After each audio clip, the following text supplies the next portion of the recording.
You know what makes me actually angry? Not the incompetence. Incompetence I can fix. It's the cowardice. It's the way good founders, people with actual blood in their game, get talked out of their own worth by people who have never created a single dollar of value. Let me paint you a picture. This isn't theory. This is a conversation I had on Wednesday. A founder, he's been in the game for a decade.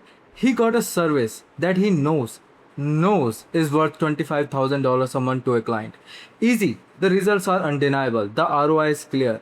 And he's on a discovery call with a potential client. The client is a VP, never signed a payroll in his life. And the client says, your price is a bit aggressive. We are thinking more in a range of $15,000.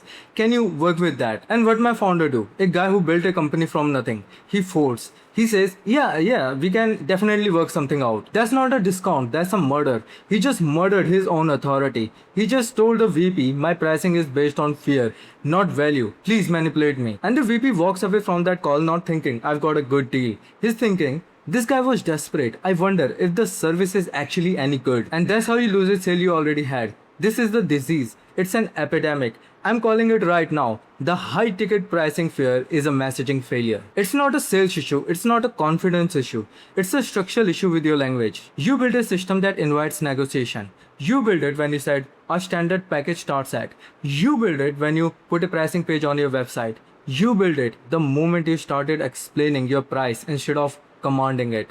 Let me break this down like a system engineer. You are a predator, you are a wolf, you hunt value. You provide so much value that the client's life is fundamentally different after they work with you. You change their reality, but right now you're acting like a prey animal. You're baring your neck, you're showing your soft underbelly. You're saying, please don't hurt me. I know price is high. Please don't eat me. And that VP, the corporate lizard, who gets paid to spend money to cover his own ass, smells your fear. That's all he's doing. He's sniffing your weakness. He doesn't care about your pricing model. He doesn't care about your value proposition. He cares about one thing. Is this guy scared?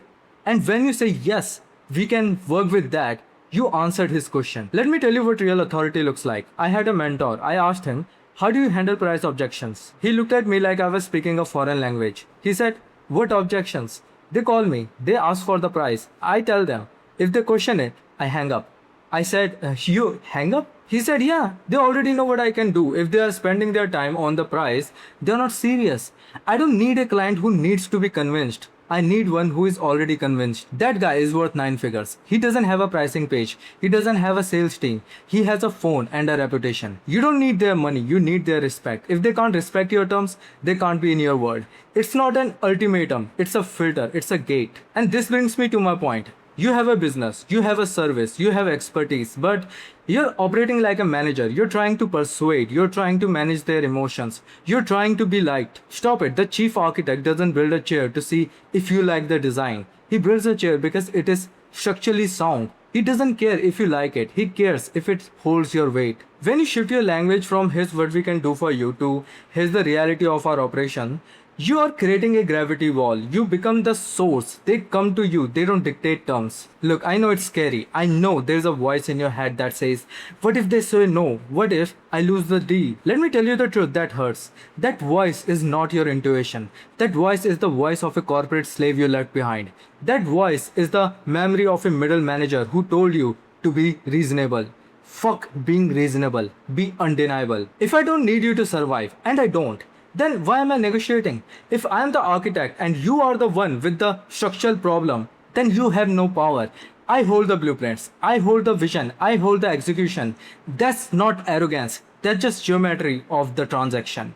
So here's your homework, your call to action. If you have the spine for it. Next time someone says, can you do it for cheaper? You don't blink, you don't fold, you don't work with them. And you say, I think you might have misunderstood the value proposition. Why don't you take a week to think about the cost of not working with me?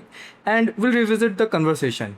And if they come back, you raise the price. Not because you're greedy, but because they needed time to think.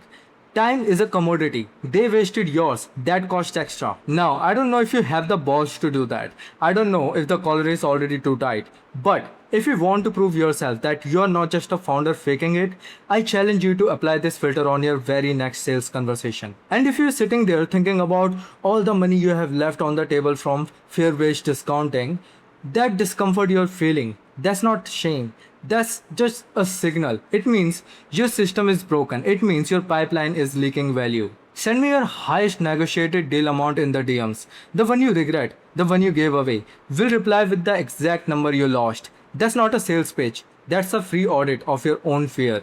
Let's see who's actually serious.